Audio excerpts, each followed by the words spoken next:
Federico II de Prusia, mejor conocido como Federico el Grande, es considerado uno de los mejores generales de toda la historia. Pero ¿sabías que a él nunca le gustó ser militar? Era una cosa que no le llamaba la atención, y él prefería desenvolverse en otras cosas como el arte, la literatura, la música, etc. Pero bueno, tuvo que ser militar y se convirtió en uno de los más brillantes. Y aquí en Gaia te contamos de qué manera se desenvolvió su vida, basándonos en el libro de los generales más brillantes de la historia de Michael Ranke. Así que, comenzamos. Federico II de Prusia nació en Potsdam en el año de 1712. Desde muy niño recibió educación militar bastante marcada, ya que a los niños desde los 6 años los llevaban a unas especies de escuelas militares para que fueran aprendiendo la disciplina desde esa edad. Estuvo siempre familiarizado con los cañonazos, con las armas y recibía regalos como por ejemplo kits militares.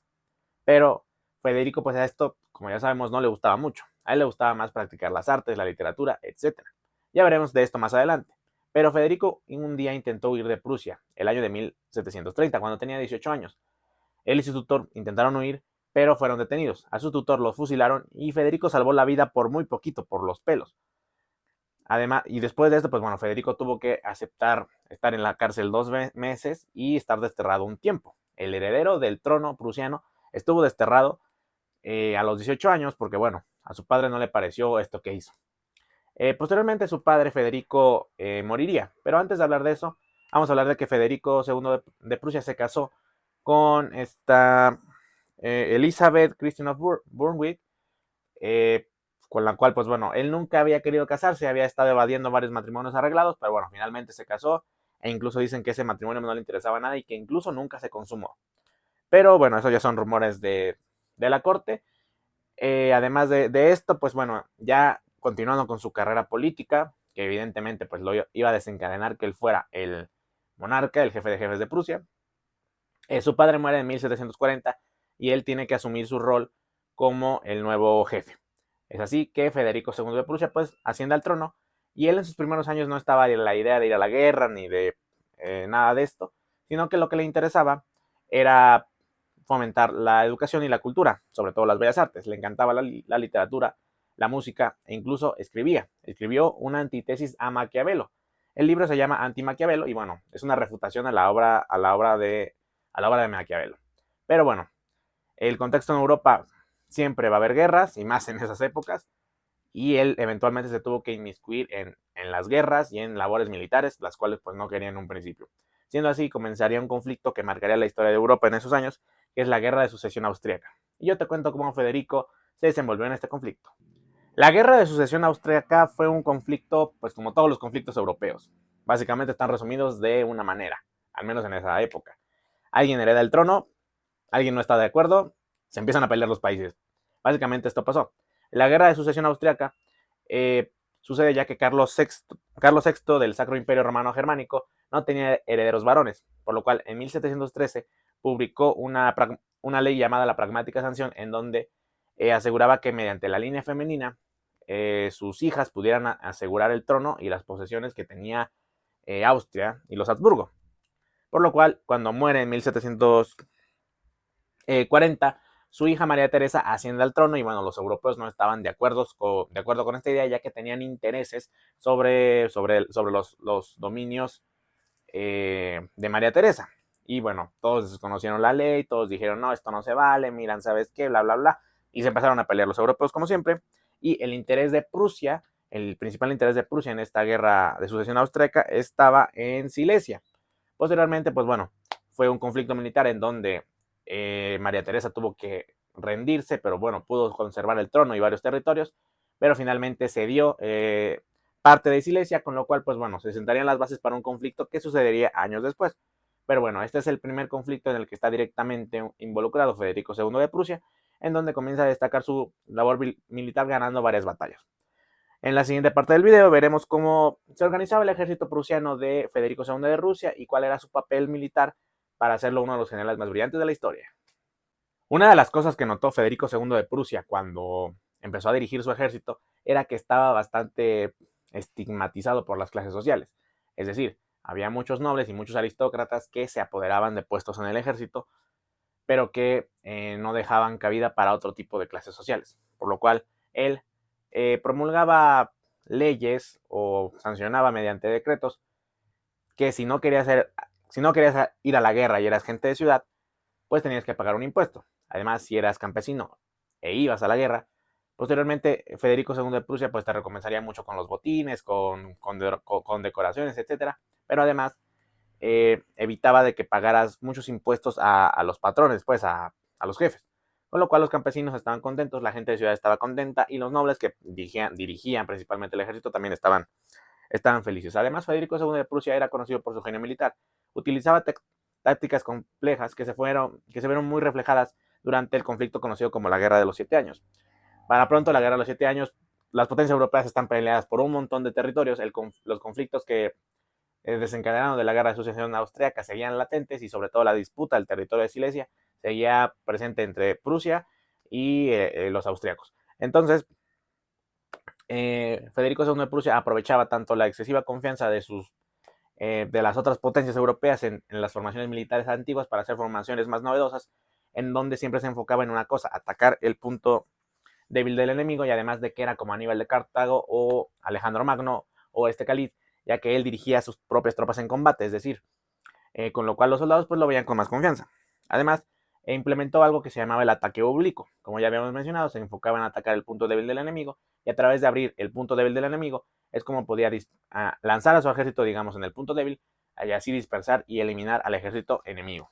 Posteriormente, en la Guerra de los 7 Años, pues se va a desencadenar la batalla de estrella, la batalla insignia, y de la cual, pues bueno, en este tipo de videos siempre hablamos de una batalla muy importante que hace al general más brillante de la historia, pues uno de los generales más brillantes de la historia. En este caso, para Federico II de Prusia, la batalla que lo pone y lo posiciona como uno de los más grandes generales militares de la historia es la batalla de Leuthen. Y yo te cuento qué pasó en esta más o menos en la siguiente parte del video. La batalla de Leuthen tuvo lugar el 5 de diciembre de 1757. Esta batalla es muy importante ya que se da en un contexto bastante interesante. Digamos que la mitad de las tropas de Prusia estaban con la moral alta y la segunda mitad estaba con la moral muy baja, ya que venían de varias derrotas. Con lo cual Federico II de Prusia, usando sus labores de orador, de motivador y de que tenía mucha confianza con su ejército, utilizó tácticas pues como de motivación, como si fuera un entrenador de básquetbol o de fútbol, para motivar a sus tropas, para motivar a su equipo. Como por ejemplo se sentó con los soldados a hablar y que le platicaran historias, dio más raciones de carne y de bebida para que ellos se pudieran poner felices. Además de esto, le dio confianza a sus oficiales más viejos, a los cuales pues bueno, parecía que los querían desplazar, y les dio varias palabras de aliento, como por ejemplo estas que te voy a leer, en donde decía: tengan en cuenta, caballeros, que lucharemos por nuestra gloria, por conservar nuestros hogares y por nuestras esposas e hijos. Este tipo de palabras motivaban mucho al ejército de este Federico, con lo cual pues bueno, se sentían más confiados para la batalla. El desenvolvimiento de la batalla más o menos fue así. Se dieron cuenta de que en Brelau los austríacos tenían una posición bastante buena, pero si la tomaban podían agarrar ventaja en la batalla final, digamos, en el enfrentamiento final. Los prusianos pudieron tomar esta posición gracias a que emboscaron temprano antes de que se desplegara un ejército austriaco, y así se apoderaron de la posición. Cuando se dio el conflicto, digamos cara a cara, Federico II de Prusia aprovechó su gran visión y su minuciosidad para detectar un error en la llanura de Leuthen. Bueno, digamos que un error, un accidente geográfico, el cual le favoreció mucho en la batalla, el cual era un montículo, como una colinita. Gracias a que los prusianos tomaron esta colina, se pudieron posicionar bien ante los austríacos, que eventualmente fueron retrocediendo hasta la ciudad de Leuthen, hasta que en una emboscada, después de que habían retrocedido y habían perdido varios flancos, pues bueno, los austríacos tuvieron que huir desordenadamente y los prusianos ganaron la batalla. Siendo así que ganaron la batalla después de que este Federico II de Prusia detectara fallos geográficos, motivara a su ejército y emboscara muy bien a las tropas enemigas. Pues bueno, los resultados de la batalla, y como siempre leemos estadísticas, fueron así. Prusia sufrió 6.382 bajas, pero Austria sufrió 10.000 bajas, y además de que se capturaron a 12.000 soldados.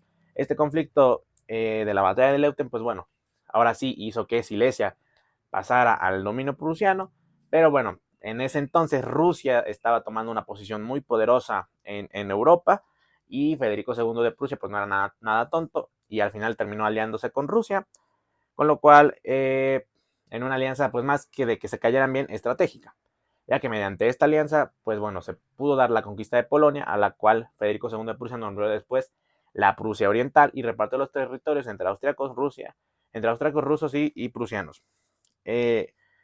Una de las grandes características de Federico II de Prusia, hablando de su labor militar, ya que ya vamos casi a acabar el video, era que premiaba mucho el trabajo duro, la lealtad, y además de que en su país implementó un sistema de tasas, un sistema de impuestos que era muy envidiable a toda Europa, con lo cual pudo ampliar las arcas del tesoro, a pesar de que estaba constantemente en guerras. Además, creó las bases de un tejido industrial, el cual, pues bueno, sería fundamental para que Prusia se levantara y después fuera una potencia europea, y de que, convirtiéndola en una potencia europea, perdón, además de que se enfocaba mucho en la educación también, ya que implementó la primaria obligatoria, transformó al ejército de un ejército, pues bueno, de puro aristócrata, de puro noble, a uno que estaba combinado de clases sociales, con lo cual, pues bueno, todos recibían los méritos en atención a lo que daban.